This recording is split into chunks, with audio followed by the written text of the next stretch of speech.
Besides being healed, people sought out Jesus because they wanted to be seen, touched, and heard.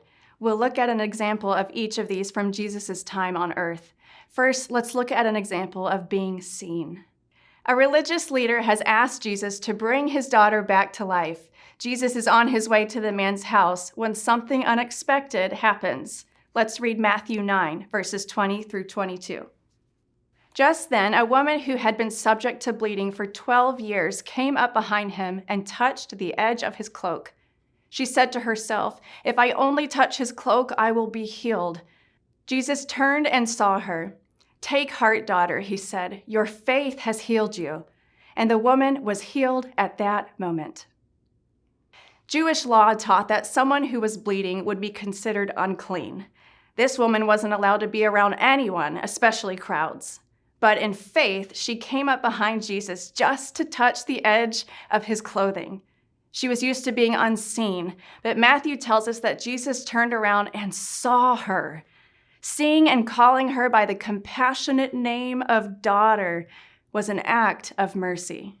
Now let's look at an example of Jesus touching someone as an act of mercy. Similar to a bleeding condition, leprosy or a skin condition made someone unclean under the law. Let's read Mark 1, verses 40 to 42.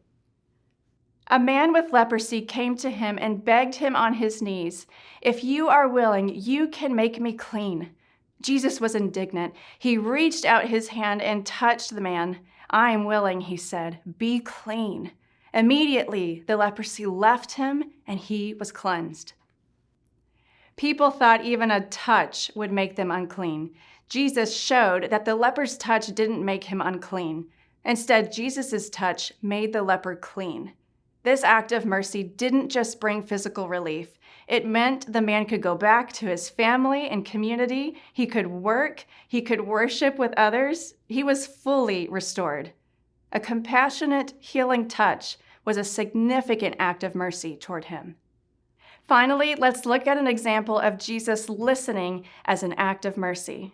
In this passage, Jesus is on his way to Jericho. He would have been taking the major route, which was often lined by beggars who needed mercy from others to survive. Let's read Luke 18, verses 35 to 43. As Jesus approached Jericho, a blind man was sitting by the roadside begging. When he heard the crowd going by, he asked what was happening. They told him, "Jesus of Nazareth is passing by." He called out, "Jesus, Son of David, have mercy on me." Those who led the way rebuked him and told him to be quiet, but he shouted all the more, "Son of David, have mercy on me." Jesus stopped and ordered the man be brought to him. When he came near, Jesus asked him, "What do you want me to do for you?" "Lord, I want to see," he replied. Jesus said to him, "Receive your sight. Your faith has healed you." Immediately, he received his sight and followed Jesus, praising God. When all the people saw it, they also praised God. Calling out the name Son of David was a recognition that Jesus was the Messiah. The blind man knew Jesus could show him mercy, so he cried out. He was told to be quiet, but he refused. He wanted to be heard, and Jesus heard him. Jesus stopped what he was doing and listened. This act of mercy led not only to the blind man receiving his sight, but also to many others praising God because of what they witnessed. Giving people a chance to be heard gives God glory. Showing mercy through seeing, touching, and listening to others isn't something that was just for Jesus' day.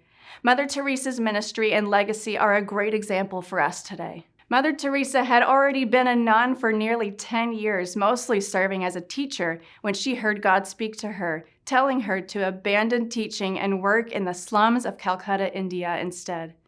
She heard Christ say, "I want Indian nuns, missionaries of charity, who would be my fire of love amongst the poor, the sick, the dying, and the little children.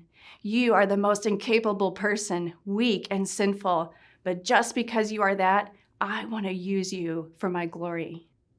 She got some basic medical training and found 11 other nuns to help her start her ministry in Calcutta.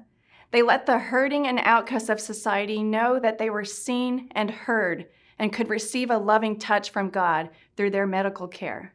Mother Teresa was characterized by an unwavering commitment to help those most in need, profound empathy, and genuine humility before God about what he was able to accomplish through her.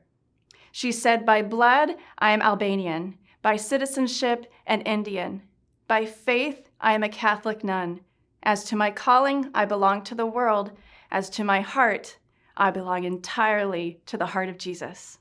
Mother Teresa's life was motivated by mercy. She worked with the sick, homeless, dying, and forgotten.